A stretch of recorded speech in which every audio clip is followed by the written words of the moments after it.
Hello everyone, welcome to my YouTube channel. मैं हूँ विशाल और आज हम इस वीडियो में बात करेंगे the dowry prohibition act 1961। The dowry prohibition act 1961 ये कहता है, ये बताता है कि डॉवरी लेने पर या देने पर आपको कितनी सज़ा हो सकती है। तो स्टार्ट करते हैं पहले डॉवरी से कि डॉवरी का मतलब होता क्या है। डॉवरी का मतलब होता है प्रॉपर्टी या वैल्यूएबल सिक्योरिटी। मतलब कि जब शादी होती है तो कहते हैं कि डॉवरी लेना एक क्राइम है। तो उसके लिए हमारे इंडिया ने लॉ बनाया है, एक्ट बनाया है, जिसका नाम है द डॉवरी प्रोहिबिशन एक्ट। तो बताते हैं, बात करते हैं कि डॉवरी क्या होता है। डॉवरी होता है कोई भी प्रॉपर्टी हो गई या तो वैल्यूएबल सिक्योरिटी हो गई, जो कि एक दोनों में से एक पार्टी बोलती हाँ मैं तुम्हें शादी में ये दूंगी, या एक पार्टी लड़के वाले को लड़की वाले दे देते हैं। अगर वो दोगे, लड़के वाले लड़की वालों को दोगे देंगे या लड़की वाले लड़के वालों को देंगे, तो ये क्राइम बोला गया है। तो हम जो एक्ट आपके अपने सामने खोल लीजिए तो आपको इजी होगा पढ़ने में। तो एक्ट कहता है डॉवरी मीन्स एनी प्रॉपर्टी और valuable security given or agree to be given directly और इंटेलेक्टली। उसने कहा है कि डॉवरी का मतलब है वैल्यूएबल सिक्योरिटी या कोई प्रॉपर्टी जहाँ जो वो एक पार्टी दूसरी पार्टी को देती है at the time of marriage, या पेरेंट्स देते हैं या रिलेटिव देते हैं एक दूसरे को, या at the time of marriage, या शादी से पहले या शादी के बाद में या शादी के वक्त। बट मुस्लिम लॉ में जो मेहर दे दिया जाता है उसको क्राइम नहीं बोलते हैं, जो मेहर दे सकते हैं। बट हाँ, हिंदू मैरिजेस में जो अगर कोई पार्टी दूसरी पार्टी से डिमांड करती है शादी में जो डिमांड करती है इतने पैसों की या कोई प्रॉपर्टी की या कोई गाड़ी या किसी भी डिमांड का, तो वो डॉवरी में आएगा। और सेक्शन 2 इसकी डॉवरी की मीनिंग की बात करता है, जो उन्होंने पढ़ लिया। सेक्शन 3 बात करता है कि पेनल्टी फॉर गिविंग और टेकिंग डॉवरी, मतलब कि क्या क्या पेनल्टी आप पे इम्पोज करी जाएगी अगर आप डॉवरी देंगे या डॉवरी लेंगे। बात करता है कि अगर कोई भी पर्सन डॉवरी देता है या लेता है तो उसको पनिशमेंट दी जा सकती है 5 साल की। 5 साल की कम से कम पनिशमेंट उसको होगी, उससे ज़्यादा भी हो सकती है। और फाइन 15,000 का, कम से कम 15,000 रुपये का उस पर फाइन हो सकता है। और उस पर वो भी फ़ाइन अपोज किया जाएगा। ये तो सिर्फ उसकी सज़ा हुई ना, तो जितनी उसने डॉवरी ली जाएगी वो भी उसको रिटर्न करनी पड़ेगी, उतना फ़ाइन भी रिटर्न करना पड़ेगा। पर बात करता है कि पर ये सेक्शन 3 पेनल्टी तब इम्पोज नहीं होगी जब उनको कोई शादी में लड़का या लड़की को कोई प्रेजेंट प्रोवाइड, मतलब कि प्रेजेंट देगा, उनको गिफ्ट देगा ना। अगर कोई उनको समझो कि उनको कोई मोहल्ले वाला या कोई भी उनको रिलेटिव या कोई भी लड़का वाला लड़की वालों की तरफ से कोई उनको गिफ्ट प्रेजेंट प्रोवाइड कर रहा है, तो उनको, तो ये इसको डॉवरी में इंक्लूड नहीं होगा।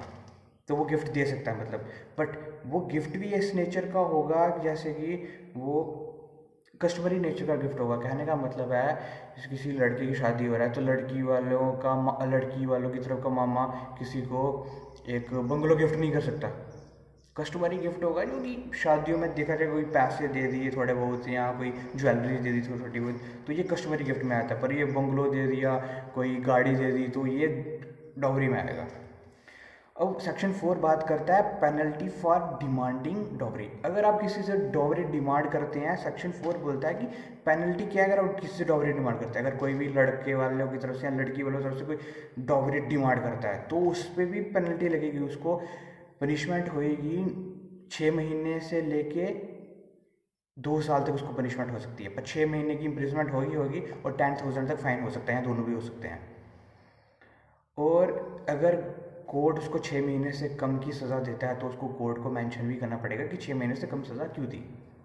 सेक्शन 4A बात करता है बैन ऑन एडवर्टीजमेंट। एडवर्टीजमेंट का मतलब है कि अगर कोई भी पर्सन ऑफर करता है एडवर्टीजमेंट के थ्रू, न्यूज़पेपर में या किसी भी सोशल मीडिया के थ्रू, या कभी एडवर्टीजमेंट डालता है कि ये प्रॉपर्टी या कोई मेरा बिजनेस आपका हो जाएगा अगर आप मेरे लड़के या लड़की से शादी कर लोगे। अगर कोई भी ऐसे एडवर्टीजमेंट प्रिंट करता है या कहीं भी देता है ना, तो उसको भी पनिशमेंट हो सकती है 6 महीने से लेके 2 साल तक, और 15,000 रुपीज़ फाइन भी हो सकते हैं, दोनों भी हो सकते हैं। तो ऐसा ये बोलती है सेक्शन 4A। सेक्शन 5 बात करती है एग्रीमेंट फॉर गिविंग और taking dowry to be void. उसने कहा है कि कोई भी एग्रीमेंट होगा ना कि डॉवरी देने का या डॉवरी लेने का, तो उसको हम एग्रीमेंट नहीं कहेंगे, वो वाइड होगा एग्रीमेंट, तो वो एग्रीमेंट ही नहीं होगा।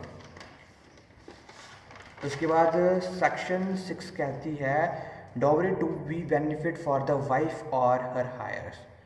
जैसे कि हम देखते हैं कि शादियों में लड़के वाले चाहे कुछ मांगे ना मांगे तब भी लड़की वाले उसको कुछ ना कुछ दे ही देते हैं, उसकी मम्मी पापा कुछ दे देते हैं। उसमें ये बात करिए कि अगर वो किसी ने अपनी खुशी से कुछ अपनी लड़की को देते हैं तो वो सिर्फ लड़की को ही दिया जाएगा, उसकी सास को या उसके हस्बैंड को नहीं मिलेगा या फिर उसके ससुर को नहीं मिलेगा, किसी को नहीं मिलेगा, उसको ही मिलेगा। ये सेक्शन 6 अच्छे से पढ़ी देखिए।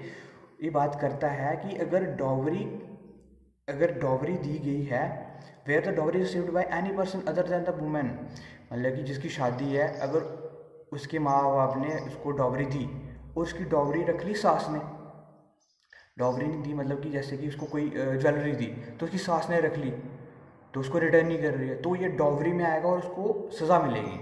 बट हाँ, तब उसको हम बात करते हैं सेक्शन 6 पूरा क्लियर क्या कहता है। वो कहता है कि अगर उसको ज्वेलरी दी है लड़की को तो वो सास ने रखी है फॉर एग्जांपल, तो उसको रिटर्न करनी पड़ेगी विद इन 3 मंथ्स के बीच में।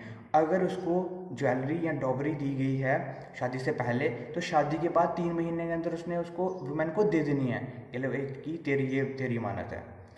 अगर शादी के टाइम पे दी है या शादी के बाद में दी है तो जब उसको मिली ना उसके 3 महीने के अंदर, समझो कि मेरे को आज मिली, मेरे को 3 महीने के अंदर उसको देनी है वापस, क्योंकि वो मेरी अमानत नहीं है या उस सास की अमानत नहीं है, वो उसकी जिसकी शादी है उसकी अमानत है। बट हाँ, अगर वो देने में फेल हो जाती है, वो देती नहीं है, उसको बोलती चलो मैंने नहीं देनी, तो उसको पनिशमेंट हो सकती है 6 महीने से लेकर 2 साल की, 6 महीने से लेकर 2 साल की, और फाइन इम्पोज हो सकता है 5,000 से लेकर 10,000 का। बट हाँ, अगर एक ऐसा केस ऐसा भी है, सेक्शन 6 की बात कर रहे हैं, अगर सेक्शन 6 सेक्शन 3 बोलती है अगर जिस वुमेन को वो प्रॉपर्टी देनी है या डॉवरी देनी है, वापस रिटर्न करनी है, अगर वो मर जाती है, अगर प्रॉपर्टी मर जाती है, जब उसके जो हायर्स होते हैं, उसके मम्मी पापा पेरेंट्स होते हैं, तो वो क्लेम कर सकते हैं कि हमारी बेटी को हमने ये ज्वेलरी दी थी सपोज कि अब उसकी डेथ होगी तो हमें रिटर्न कर दो, समझ गए ना। बट हाँ, उसकी डेथ होनी चाहिए, नेचुरल डेथ नहीं होनी चाहिए, उसकी डेथ होनी चाहिए मतलब कि अननेचुरल डेथ होनी चाहिए उसकी, मतलब कि समझो कि अगर सास ससुर ने कहीं मार दिया तो वापस रिटर्न मांग सकते हैं अपनी बेटी की जो उसने ज्वेलरी थी की है। अगर उसकी कोई बेटी हायर्स कौन हुए जो मतलब कि जो क्लोज रिलेशन में आते हैं, समझो कि अगर उसकी मतलब कि जो शादी करके आई थी उसकी डेथ हो गई तो उसके बच्चों को चल जाएगी वो प्रॉपर्टी। अगर बच्चे नहीं हुए तो उसके माँ बाप को वापस चल जाएगी, उनके मतलब जो रियल माँ बाप थे उनको वापस चल जाएगी। अगर बच्चे हुए तो बच्चों के लिए प्रॉपर्टी एज ए ट्रस्ट बना के रख दी जाएगी, क्योंकि वो माइनर होंगे ना, तो ट्रस्ट बना के रख दी जाएगी। अगर समझो कि सपोज एग्जाम्पल देता हूँ, एक लड़की आई, शादी करके आई, किसी घर पे आई तो उसकी सारी ज्वेलरी उसकी सास ने रख ली, तो सारी ज्वेलरी सास में रख दी, पहले सेक्शन 6 की एग्जांपल दे रहा हूँ, सारी ज्वेलरी सास ने रख ली। अब लॉ कहता है उसको 3 महीने के अंदर, शादी के 3 महीने के अंदर उसको वो ज्वेलरी देनी वापस रिटर्न कर दी। चलो रिटर्न कर दी। उसके बाद अब बात करता है कि अगर वो मर जाती है, 7 साल की शादी के अंदर वो मर जाती है, तो वो ज्वेलरी कहाँ जाएगी? फिर वो ज्वेलरी रिटर्न बैक हो जाएगी, अगर उसके बच्चे होंगे तो बच्चों को, अगर बच्चे नहीं होंगे तो उसके माँ बाप, जो पुराने माँ बाप थे उसके, लेकिन जहाँ से वो शादी करके आई थी, उनकी रियल माँ बाप को चल जाएगी। अब बात करता है सेक्शन 3A क्या कहता है, मतलब कि सॉरी बात करता है सेक्शन 6 का सब सेक्शन 3A क्या कहता है।